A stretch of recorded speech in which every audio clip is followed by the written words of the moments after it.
చేస్తామంటే రూట్స్ ఉండేటట్టు full fledged. And third tillage అనేది తగ్గించేస్తాం.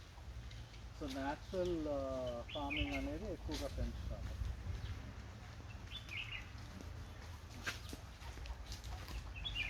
సో అది ఇప్పుడు ఎక్స్పెరిమెంటేషన్ స్టార్ట్ చేస్తున్నాం సార్. ఇంతకుముందు చేయలేదు. ఇండియాలో ఓన్లీ 2 ఫార్మ్స్ రీజనరేటివ్ ఫార్మ్స్ ఉన్నాయి. ఒకటి రైస్ ఫార్మ్ ఒకటి ఉంది.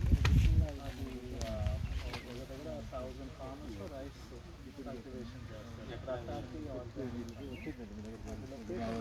ప్రతాపి ఆర్గానిక్ వాళ్ళు ఫుల్ ఫ్లెడ్జ్ రీజనరేటివ్ సర్టిఫైడ్. మనం కూడా రీజనరేటివ్ సర్టిఫైడ్కి వెళ్ళాలని. ఇది సీఎం గారు గోల్ ఆఫ్ న్యాచురల్ ఫార్మింగ్ పక్కన కూడా వస్తుంది.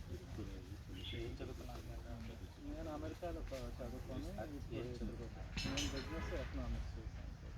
డీప్ రూట్ సిస్టమ్ అంటే ఏ క్రాప్స్ అది అది మీ దగ్గర హెల్ప్ కావాలి.